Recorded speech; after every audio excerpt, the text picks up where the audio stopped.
Emmy क्या कह रही, अम्मी मैं इल्म के बगैर नहीं रह सकता। सुने जो माँ के नाफरमान, बहुत गौर से मेरी बात सुना। माँ ने कहा बेटे मैं तेरे बगैर नहीं रह पाऊंगी, बता इल्म चाहिए या माँ चाहिए, इल्म चाहिए या माँ चाहिए। ख्याल आया इल्म फिर भी सीख लेंगे, माँ चली गई तो फिर नहीं मिलनी है। कहने लगे बस माँ चाहिए, और ये कह के रोते हुए अंदर चले गए। माँ ने बेटे को रोते देखा ना, माँ माँ होती है। वो भाई जो रुतबे 12 साल की रियाजत से नहीं मिलते ना, वो माँ के 2 जुमलों से मिल जाया करते हैं। ये भी याद रखिएगा, माशाअल्लाह 12 बरस के रत जगह वो नहीं देते जो माँ के 2 जुमले दे दिया करते हैं। रोते हुए अंदर गए ना, माँ ने हाथ उठा दिए, अल्लाह तू जानता है ना मेरे बेटे ने इल्म छोड़ दिया मेरे लिए, अल्लाह मेरे बेटे के इल्म का घर ही पे इंतजाम फरमा दे।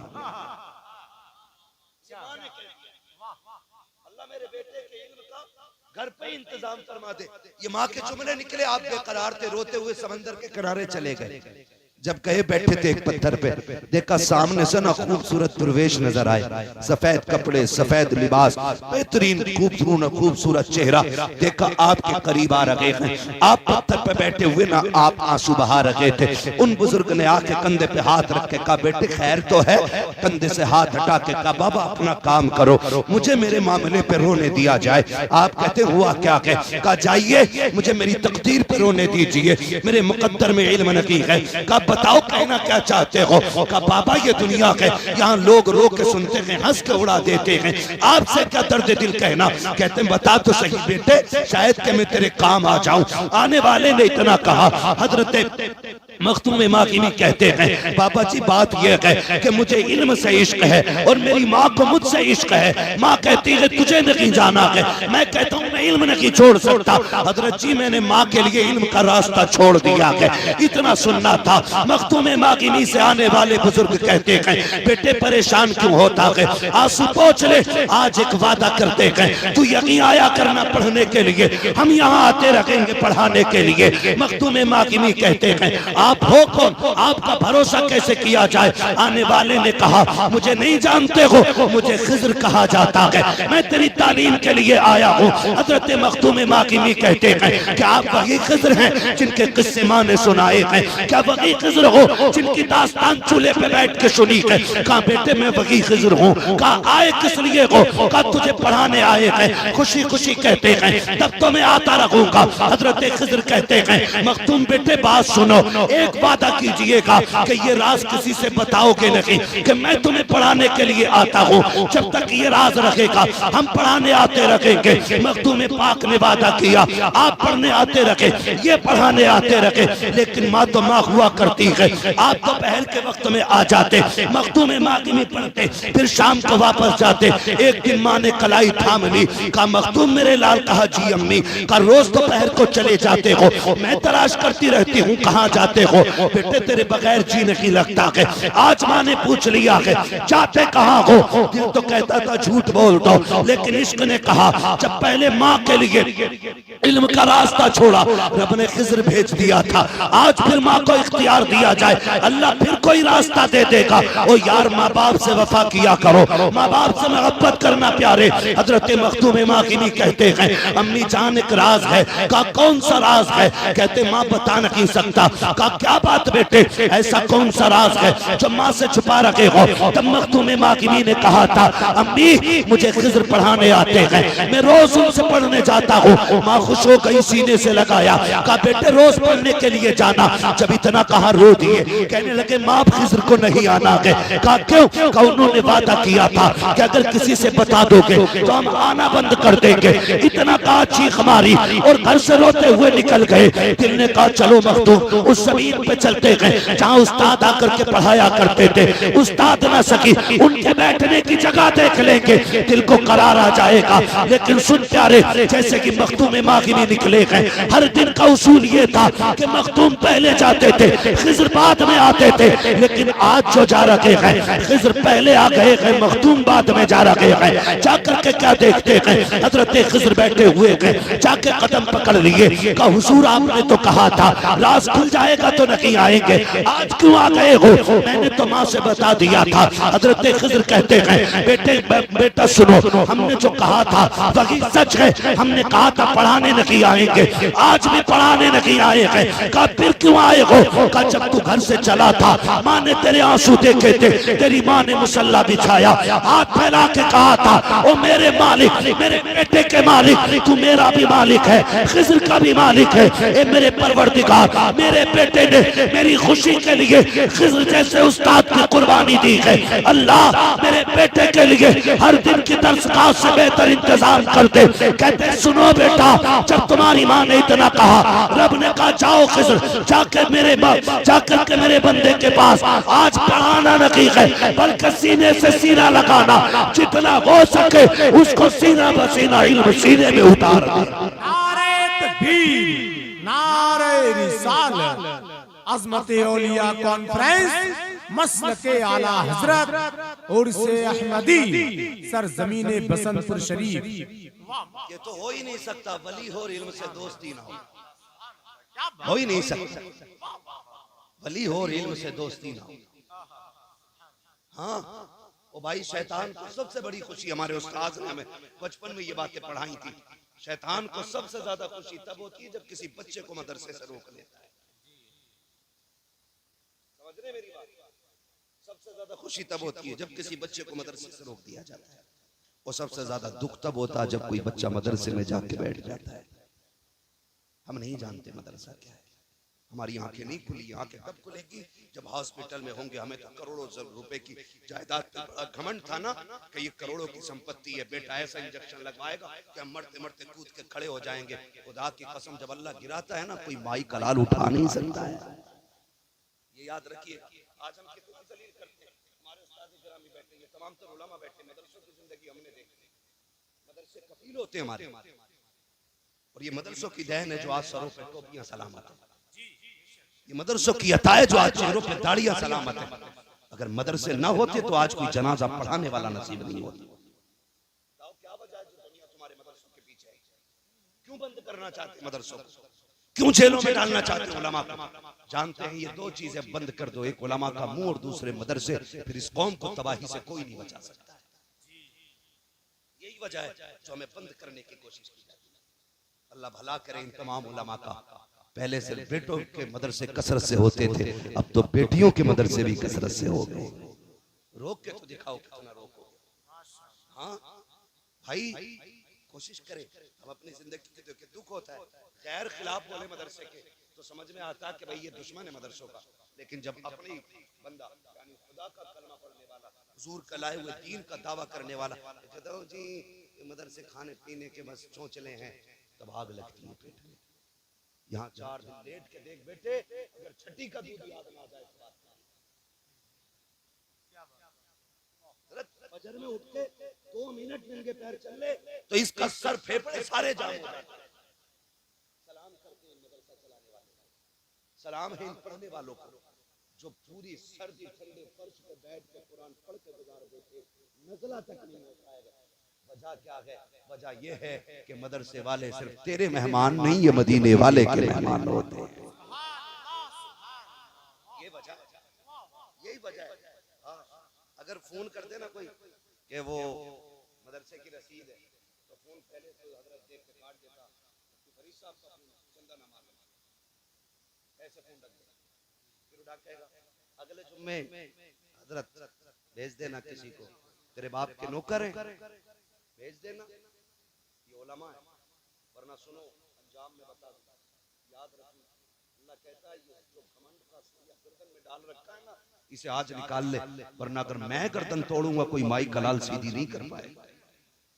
जो मुंह बिगाड़ के कहता है ना जी ये भी टाइम नहीं है, और उलमा खड़े रहते हैं काउंटर पे, ये मकतबे चलाने वाले लोग खड़े रहते हैं, और हमारी कौम उन चोर पीरों से खुश रहती है जो ज़कात भी खा जाते हैं और फितरे भी खा जाते हैं, खैरात भी खा जाते हैं। पहले नजराने थे पीरों के, अब तो ज़कात खैरात भी वो ले गए। बताओ जब चोरों को सब दे दोगे तो मदरसों को क्या दिया? गलत नहीं कह रहा हूं मैं, ये मदरसे वाले लोग 10-10 रुपए की रसीद लेके घूम रहे हैं। पीर साहब जिसके यहाँ 4 मुर्गियां नहीं पड़ रही है वो 10-10 लाख के चंदे इकट्ठे कर रहे हैं। जहां दीन का काम हो वहां खर्चा करो आप, शोहरत के लिए नहीं। एक बंदे ने रसीद कटवाई एक साहब की, 3 लाख रुपए दिए। कहा क्यों दिए? कहा वो फेमस आदमी है इसलिए दिए। मैंने कहा तेरे पड़ोस में कोई मदरसा नहीं चलता? उसने कहा चलता तो है लेकिन वहां देते तो कौन जानता। मैंने कहा नादान है तूने मौलवी को इसलिए दिए ताकि फेमस आदमी को देख के तू भी फेमस हो जाए। काश तूने गरीब इदारे को दिए होते, दुनिया जानती ना जानती मदीने वाला मुस्तफा तुझे पहचानने लग जाता। जहां देना था वहां दे ही नहीं पाए, जहां शोहरत थी वहां जाके डूब गए। हाँ जी, ऐलान कराओ ये ना मोहताज ऐसा कोई बंदा है जो नहीं चाहता कि रूह आसानी से निकल जाए? सब ये चाहते हैं ना कि रूह आसानी से निकल जाए। हमारे तो मिस्र भी इतने अच्छे रहते हैं, हमारी तो तमन्ना भी ये रहती है। कहा था ना किसी ने, इतना तो करम करना ए चश्मे करीम आना, जब जान लबों पर हो तुम सामने आ जाना। है ना, हम उस लम्हे की तलब करते हैं और जिंदगी उनके वारिसों से लड़ते हुए गुजर गई, दीन के खादिमों को गाली देते हुए गुजर गई। किस मुंह से हुजूर का सामना करेंगे? क्या तुमने नहीं देखा अल्लाह ने जिन्हें गिराया? जाओ कभी हॉस्पिटल जाओ, आईसीयू वार्ड देखना जाके, वहां गरीब नहीं अमीर पड़े होते, अमीर पैसे वाले लोग, ऑक्सीजन लगी है, सांस भी नहीं ले पा रहा है, मुंह खुला कब खुला। ये वो है जो कहता था मौलवी को बैठाओ भी टाइम नहीं, ये वो है जो कहता था अगले जुम्मे आना, ये है वो जो देख के रास्ते बदल देता था। आज किधर गई तेरी दौलत? कहाँ गया तेरा पैसा? कहाँ गया तेरा खुमार? कहाँ गया तेरा गुरूर? ला निकाल के कौन बचाएगा? जाते हैं ना रिश्तेदार, कोई जूस ला रहा, कोई केले ला रहा, और देखो आईसीयू में झांक के आंसू टप टप गिर रहे। कौन सेठ साहब है ये, क्यों आंसू गिर रहे? गोया ये कह रहे आज ये जूस क्यों लाए हो? आज मुझे इसकी जरूरत नहीं है। ये फल क्यों लेकर के आए हो? इसकी जरूरत नहीं है। क्या चाहिए? कहते कोई ऐसा बंदा ले आओ जो सूरह यासीन का पानी पढ़ के लेके चला जाए। आखिरी सांस पे याद आई ना यासीन शरीफ। ओ भाई खुदा तौफीक दे तो अपने पीछे ऐसे पेड़ लगा दो, ऐसे पेड़ लगा दो कि इधर आंखें बंद हो, उधर खुदा की रहमतों का सिलसिला जारी हो जाए। और ये कब बनेगा? ये कब होगा? गारंटी है भाई। मैं भी किसी बाप का बेटा हूँ, मेरे भी औलाद है, आप भी किसी के बेटे, आपकी भी औलाद है। मैं अगर पूछ लूं कोई बंदा बताएगा तुम्हारे परदादा की कब्र कहाँ है, ईमानदारी से 90% लोगों को परदादा की कब्र मालूम नहीं। ये सच्ची बात होगी भाई, गलत कह रहा हूँ? 15% लोगों को जब हमें ही नहीं याद है तो आपको क्या लगता है आने वाली जनरेशन तो और ज्यादा बिजी होगी? उसे तो अब्बा की खबर याद रह जाए बड़ी बात है, दादा की कहां से याद होगी? जाते कब्रिस्तान डर क्यों रहे यार? हाँ कहते थे अभी थोड़ी चले जाओगे, तो जाया करो, जाया करो। जाते कब्रिस्तान, जो खुद नहीं जाता उसे 4 लोग कंधे पे लेके जाते हैं, मगर फर्क इतना है जो खुद से चल के जाता है वो लौट आता है, और जो कंधे पे जाता है फिर वो लौट के नहीं आता है। आला हज़रत कहते हैं हाय गाफिल वो क्या जगह है जहां 5 जाते हैं 4 फिरते हैं, है ना? 5 जाते हैं 4 फिरते हैं, जाते नहीं कब्रिस्तान। देखो सर महिला पढ़ा लिखे लोग हैं, अब तो हर कोने में स्कूल है, अब तो सारे लोग पढ़ रहे हैं, जाते स्कूल। पढ़े हुए लोग नहीं है ना, तो फिर मुंह से बोलिए कब्रिस्तान देखा है? कब्रें देखी है? इतनी ऊंची होती है ना। कुछ भाइयों ने हाथ उठा दिया, वो धोखे में हो गया, मसला कोई नहीं। कब्रें देखिए, कब कब जाते हैं? जुमे वाले जरूर जाया करें। फरमाया गया जो जुमे के दिन माँ बाप या बाप या माँ या इनमें से किसी एक की कब्र की ज़ियारत करता है, अल्लाह उस बंदे को अगर जहन्नमी होता है तो जन्नती बना देता है। जिसकी कब्र की ज़ियारत में इतनी बरकतें हैं, उसके चेहरे की ज़ियारत में कितनी बरकतें हैं। उधर नहीं जाने, बस इतना समझ लें, जाते कब्रिस्तान। सारी कब्रें सलामत होती है कि कुछ गली भी होती है, बैठी भी होती है, कुछ में तख्ते दिखाई देते, गारंटी है अपनी पक्की रहेगी। बोलो बोल सकते हैं इधर वाले लोग? गारंटी है कि अपनी सलामत रहेगी? नहीं ना, 1-2 बारिशें झेल जाए बड़ी बात, तीसरी में बैठ जाती है। और जिनके लिए हलाल हराम कमा के बचा के रखा, इसकी वफा जानते हो? जिस चादर को ओढ़ के मरोगे ना, ये तेरा बेटा उस चादर को ओढ़ेगा नहीं। उतार के फकीर को देख के कहेगा लो इसको नहीं ओढ़ना, इसमें अब्बा मरा था। कुछ जगहों पे नासिर भाई चारपाई उठा के बाहर रख देते, कहा नहीं इस पे नहीं सोना, डर लग रहा है। उस चारपाई पे सोते हुए डरेगी दुनिया। इनके लिए तुमने हराम इकट्ठा किया, जो मरने के बाद तो क्या सांस रुकते कि तेरे नहीं रहते, फिर तो बाप को छूते हुए डरते हैं। मैं पूछना चाहता हूँ, जो तेरे मुंह में लुक़्मे चबा के खिलाता रहा, ये तेरा गैर तो नहीं था? जो तुझे कंधों पे बैठाता रहा, ये तेरा दुश्मन तो नहीं था? आज ये मर गया है, इसके बदन को छूते हुए तुझे डर लग रहा है। कपड़े उतारने वाला और आएगा। इतनी बेवफा दुनिया गई है, ये गुस्ल भी देने तेरे अपने बेटे नहीं आएंगे। गुस्ल देने वाला और होगा, कफन पहनाने वाला और होगा। जब जनाजा चलने लगेगा, एक बार कंधे दे के पीछे हट जाएंगे, सोचेंगे हक अदा कर दिया है। जब कब्र में उतारने की बारी आएगी, सगे बेटे उतरने को तैयार नहीं होते, कहते फूफा तुम उतारो, खालू तुम उतारो। आज हो क्या गया है? ये दुनिया की बेवफाई है। इसके लिए खुदा से झगड़ा ना करना, मुस्तफा से नाराजी मोल ना लेना। ये बड़ी बेवफा दुनिया के, जब मिट्टी डालने पे दुनिया आती है, एक एक सुराख तलाश करके बंद किया जाता है। कहीं पे घास डाली जाती है, कहीं पे कपड़े ठूसे जाते हैं, एक एक कोने को तलाश करके बंद कर दिया जाता है। तेरे अपनों को 5 मिनट का वक्त नहीं है तेरी कब्र पे खड़े हो सके। ओ मुस्तफा को नाराज करने वालों, जरा दिल पे हाथ रख के बताओ, जब आखिरी तख्ता लगेगा तब अंधेरे का आलम क्या होगा? दुनिया छोड़ आएगी। कोई कहता बिरयानी ठंडी ना हो जाए, कोई कहता कौरमा ठंडा ना हो जाए, कोई कहता प्लेटें कहां से आएंगी, सारे खाने में लग जाते हैं। तेरे सवालों से किसी को लेना नहीं है। तेरी कब्र की जिंदगी का मतलब सारे भूल जाते हैं। कसम खा के कहता हूँ, जिनके लिए तुमने अल्लाह रसूल को नाराज किया, ये मिट्टी डाल के आ जाएंगे। अगर तख्ता लगने के बाद तेरी कब्र में तेरा सहारा बन के अगर कोई आएगा, तो वो ज़हरा का बाबा होगा, हसनैन का नाना होगा, बगी होगा, जिसके मदरसे को जिसका घर कहा जाता।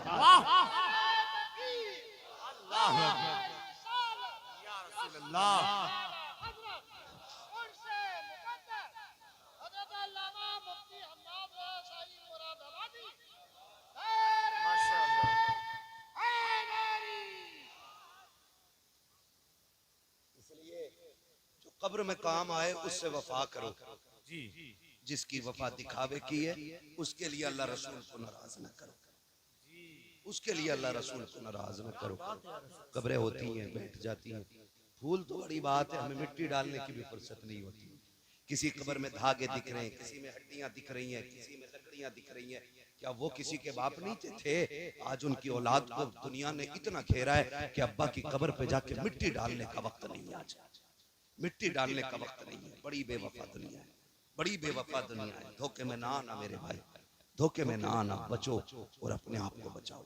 ऐसे काम कर जाओ कि कोई हाथ ना भी उठाए, तब भी कब्र में जन्नत की ठंडी हवाएं आती रहे। ऐसा काम बता दूं, हमारे यहाँ एक उसूल है नादिर भाई, कि जब कोई मरता है ना तो सबसे पहले मार्केट जाकर कुरान की पेटी का दिया होता है। यही होता है ना, कुरान की पेटी का दिया और उस पर लिख देता बराए ईसाले सवाब चुम्मन खां मद्दन खां। अच्छा किसी का नाम हो तो बुरा ना मानना, मैं खाली मिसाल के तौर पे ऐसे समझाने के लिए ले रहा हूँ। ये ना सोचा मौलवी जीते जी मार गया भाई। अल्लाह आपकी जिंदगी में बरकतें करे और आपका साया आपकी औलाद के सर पे दराज फरमाए। बड़ी दौलत होती है माँ बाप की भी। बस आखिरी लम्हों में चंद बातें मैं कह जाऊँ आपसे। तो एक पेटी ले आते, पेटी ला के ना उस पे अब्बा का नाम डाल के मुसल्ले के सामने रख लेते हैं। 5 टाइम आके पेटी पे अब्बा का नाम पढ़ रहे। आप कुरान पढ़ने की 1 मिनट फुर्सत नहीं, खाली अब्बा का ही नाम पढ़ता है। ये हमारे अब्बा के नाम की पेटी है। ये मेरे उस्ताद गिरामी तशरीफ फरमा, मैं कसम खा के कहता हूँ, रखे रखे सवाब नहीं है। पढ़ेगा कोई तभी सवाब मिलेगा। और कई गांवों में तो कुरान की पेटियां इतनी हो गई हैं कि मुसल्ले तक आ गई। मेहराब में पेटियां, इमाम बाहर हो गए, सजदा करता तो कभी कोनी खड़बड़ाता है पेटी में, कभी टोपी लग जाती है पेटी में जाके। लेकिन पेटियां ही पेटियां, पढ़ने वाला कोई नहीं। वो रखे रखे जिन पारों को दीमक आ गई है। जरा दिल पे हाथ रख के बता, अगर कुरान शफाअत करने का हक रखता है तो क्या शिकायत करने का हक नहीं होगा उसे? जब वो ये नहीं कहेगा अल्लाह से कयामत में कि ये रोज आता था, मुझे पेटी में पैक करके चला गया, कीमत खाती रही, इसे मुझे खोलने का भी वक्त नहीं था। अगर उसकी शफाअत में बख्शे जा सकते हो तो उसकी शिकायत में पकड़े नहीं जाएंगे।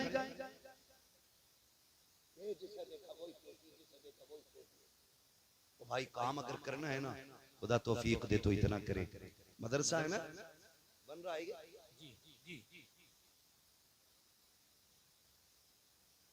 पढ़ना रह गया। मैं बताऊं आपको, ये बात याद रखना, जाओ किसी भी पीर से पूछ लेना, वो आया था एक फकीर बता के गया था। मैं बताता हूँ, सुनो, ये मदरसा है, अगर कोई चला गया है और चाहते हो इसाले सवाब उसके लिए करना, या अपनी औलाद से पहले खुद अपने लिए कुछ करना चाहते हो ना, तो वक्त है इस कैलेंडर पढ़ने वाला है, इसमें हिस्सा लेना। अगर छत में आपका पैसा लग गया ना, तो तेरा बेटा, तेरा पोता, परपोता तेरे लिए हाथ उठाए ना उठाए, जब भी इसके साये में बैठ के कोई भी कुरान की तिलावत करेगा, इधर तिलावत शुरू होगी, तेरी कब्र में खुदा की रहमत शुरू हो जाएगी। करेंगे इंशाअल्लाह ये काम। नौजवानों जीते जी कर जाइए, जीते जी कर जाइए, अपनी जिंदगी में वो काम कर जाओ जो तुम किसी के मोहताज ना करे। बेटा फाता नहीं करता था, ना कोई कब्र पे आना नहीं चाहता, तो हमारे लिए हुजूर का घर हुजूर का घर काफी है। क्या तुमने नहीं देखा इदारे में, हम जिस इदारे में पढ़ते अल-जामिअतुल कादरिया, सरकार गवाह है इस बात के कि जब हम पढ़ने के फजर में उठते थे, बड़ा ठंडा पानी होता था, ठंडे पानी से वुजू करके पढ़ते थे। कमाल की बरकत थी उस ठंडे पानी में भी। आज उसने इतना ऊंचा कर दिया है, इतना ऊंचा कर दिया है कि आज पानी कहने की देर नहीं होती, कई तरह का पानी मौजूद हो जाता है। ये मदरसे की बरकत होती है। मैं ये बताना चाहता हूँ, आप जरा गौर कीजिएगा प्यारे, सब ये चाहते हैं मरने के बाद राहत मिले, कब्र में सुकून मिले, तो सुनो ये इदारा है, यहाँ पे बच्चे कुरान पढ़ेंगे, तालीम हासिल करेंगे। खुदा तौफीक दे, अपनी जिंदगी में फ्रिज लगवा दीजिएगा, अपनी जिंदगी में पंखे लगवा दीजिएगा, ताकि जब भी कोई कुरान पढ़ने वाला बच्चा यहाँ बैठ करके पंखे के नीचे कुरान पढ़ेगा, उधर गर्मी का असर होगा, उधर पंखा चलेगा, ठंडी हवा करके उस कुरान वाले को ठंडा करेगी, उधर जन्नत की हवा आके तेरी कब्र को ठंडा करती चली जाए। सुभान अल्लाह। करेंगे इंशाअल्लाह ये काम, वादा करें इंशाअल्लाह। तालीम को उरूज दीजिएगा, इल्म को आगे बढ़ाइएगा। जो इल्म का दुश्मन है वो इब्लीस का नाजायज बेटा है। हाँ, ये चिड़ उसी को है इससे। बाकी भाई, मैं ये जो नौजवान खड़े ना, मैं एक बात इनसे कह दूं, कितने नौजवान परदेश में कमाने जाते हैं, रात उठा के बता देना, कितने नौजवान परदेश कमाते हैं? सारे कमाते हैं ना। अल्लाह जो परदेश जाते हैं, घर की जिम्मेदारियां उठाते हैं, उनकी जिंदगी की भी हिफाजत कर और उनकी कमाई। भैया देखो मेरी बात सुन ले, मेरी बात ना देखो का मसला कुछ ना करो भाई, मेरी बात बताऊं आपको, मेरी बात मुझे 2 बजे निकलना था, सवा दो बजे क्या करो शरीफ भाई, बोला ऐसे ही है सफर भी वाकई छोटा मोटा कोई वक्त लग जाता है। आप कहाँ से हैं? आप कहाँ से हैं? यहीं से है ना, इस चीज को उधार कर लो भैया इंशाल्लाह। कभी मेरी मजबूरी है थोड़ा फ्लाइट का इसलिए, वरना मैं ये साल से पहले ही माजरत कर चुका हूँ, तो थोड़ा सा सुना के क्या फायदा। नहीं वो कोई और बता रहा था, कौन सा वाला?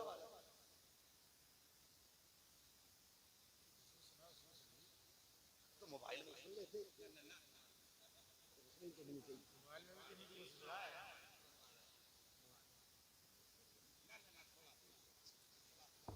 भैया यार बैठ जाओ यार।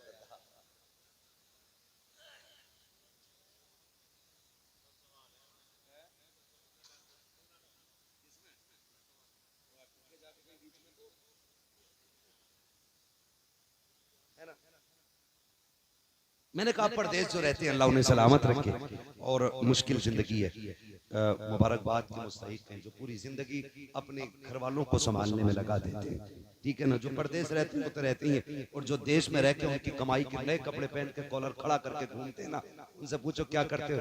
एक भाई सऊदी में है, पता चलता है ये इतना बड़ा ठलुआ है जो सऊदी में है, उसके कमाई के कपड़े पहन के ये नेता बना घूम रहा है।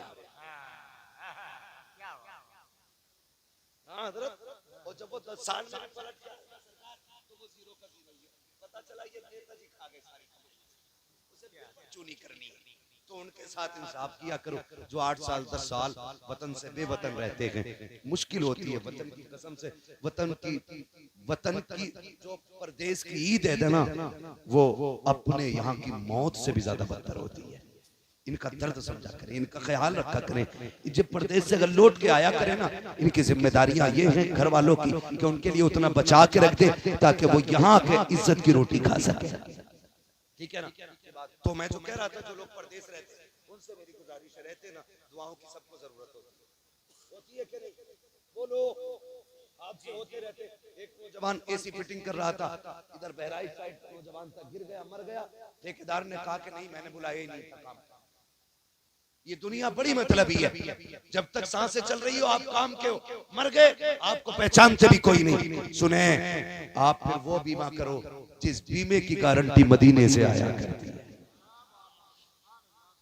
मैं आपसे बता दूं, अगर परदेश रहते हो ना, अपनी कमाई का कुछ हिस्सा मदरसे पे लगाया करो, कुरान वालों पे लगाया करो। सिर्फ इतना आप दे दें, और मदरसे वालों की जिम्मेदारी है ये बच्चों से इतना कह दें कि जिसने ये दिया कि उसके लिए हाथ उठा दे। कसम खुदा की कहता हूँ, एक नौजवान ने मुझे फोन करके कहा, हजरत वो दुआ करना जरा, कल गाड़ी एक्सीडेंट से बच गई। मैंने कहा क्या हुआ? बोले आंख लग गई थी, काफी दूर तक सोते सोते चला लिया। मैंने कहा अच्छा, रोड भी सीधा था? कहा जजमेंट भी अच्छा था, नींद में भी स्टेयरिंग नहीं बहका। मैंने कहा पगले, नींद में तो बड़े अच्छे अच्छे गिर जाते हैं, तुझे क्या लगता है कैसे बचा? मैंने कहा बता करता क्या? उसने कहा जब भी चक्कर लगा के घर आता हूँ ना, तो मैं अपनी कमाई का कुछ हिस्सा मदरसे के बच्चों पे खर्च करता हूँ। मैंने कहा तेरे तजर्बे ने नहीं बताया, तुझे कुरान वाले की दुआओं ने बचा लिया। क्या बात है। वक्त कम है बेटे, वक्त कम है, बस सुनने जरा सी है ना। तो मैंने ये बात कही, इसलिए आपसे गुजारिश है, आप जो है ना दुआओं का जखीरा इकट्ठा करें, और अब वापस बाहर जाते हैं ना तो अपनी हिफाजत के तौर पे दुआओं वाले लोग रखें, दुआएं वाले लोग रखें। मैं थोड़ा सा जिक्र छेड़ के खत्म कर दूंगा मेरे भाई, ठीक है ना। मैं बस खत्म कर दे रहा हूँ। मौलाए कायनात मौला अली है, तहज्जुद का वक्त है, घर से निकले, साथ में शहजादों को लिया। नहीं, दूसरा वाला वाक़या करें ना, सवाल वाला नहीं, वो तो शहादत वाला मैंने शुरू कर दिया था, सवाल वाला।